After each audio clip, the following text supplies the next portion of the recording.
মহিবুর রহমান আপনি লিখেছেন, সাদাকাতুল ফিতরের তাৎপর্য গুরুত্ব সম্পর্কে জানতে চাই। দেখুন, সাদাকাতুল ফিতির এটি রমাদানের সর্বশেষ আমল।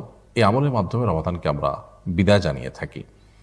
সাদাকাতুল ফিতির এটি দিতে হয় সূর্য যখন রমাদানের শেষ দিনে অস্তমিত হয় তখন থেকে নিয়ে যখন আমরা শাওয়ালের চাঁদ দেখি, সেই চাঁদ দেখা থেকে নিয়ে ঈদের নামাজ শুরু হওয়ার আগ পর্যন্ত এই সময়টুকুর মধ্যে সাদকাতুল ফিতর আদায় করতে হয়। অর্থাৎ রমজানের শেষ দিনই এবং শাওয়ালের চাঁদ দেখা যাওয়ার পর সন্ধ্যা থেকে নিয়ে সকালে ঈদের নামাজ শুরুর আগ পর্যন্ত পুরো সময়টার মধ্যে যদি এত অল্প সময়ের মধ্যে গরিব ভাই মানুষের কাছে সাদকাতুল ফিতর পৌঁছানোটা কঠিন হয়, তাহলে সেক্ষেত্রে দু একদিন আগেও সেটি দেওয়া যেতে পারে।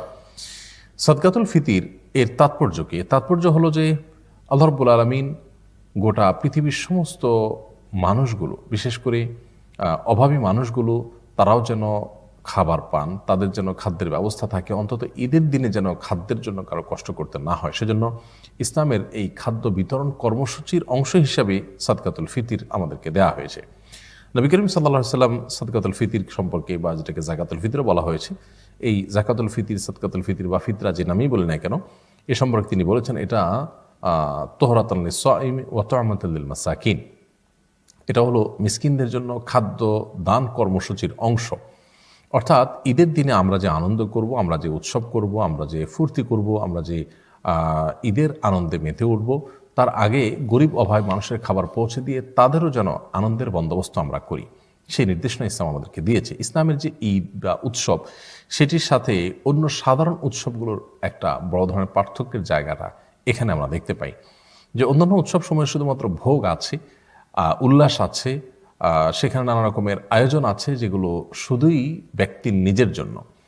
ইসলাম আমাদেরকে যে উৎসব দিয়েছে, সেখানে দুটি উৎসবের দুটিতেই আমরা দেখেছি যে গোশত কোরবানের সময় আর ফিতরা আপনার ঈদুল ফিতরের সময় আমরা গরিবের বাসায় পৌঁছে দিয়ে তারপর নিজেরা আনন্দ করছি, ঈদগাহে যাচ্ছি, ঈদের নামাজ পড়ছি।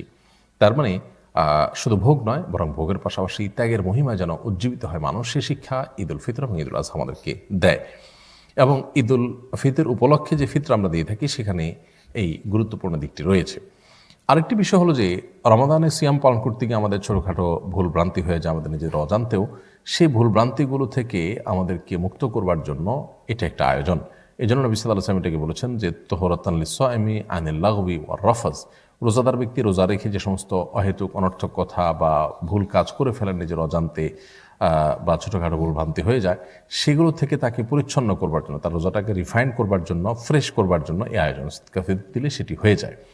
তো এই জন্য একদিকে নিজের রোজাকে পরিচ্ছন্ন করবার জন্য, দ্বিতীয়ত অভাবী মানুষদের খাদ্য দানের জন্য কিন্তু ফিতরার এই ব্যবস্থাপনা ইসলাম রেখেছে এবং এটি ওয়াজিব করেছে, আবশ্যক করেছে। সো এটি আমাদের প্রত্যেকেরই আদায় করা কর্তব্য।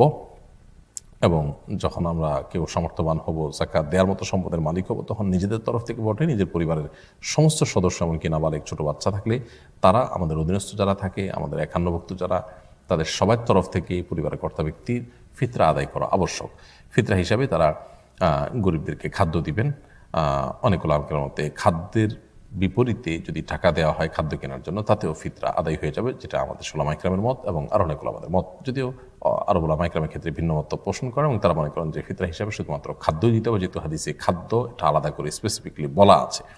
তো নবী সাল্লাল্লাহু আলাইহি ওয়াসাল্লামের যুগে মূলত টাকা পয়সার লেনদেন, কারেন্সির লেনদেন এরকম হতো না আজকাল যেরকম হয়। তখন মানুষ খাদ্য বা আসবাবপত্র, বিনিময় আসবাবপত্রের লেনদেনটাই বেশি করতো।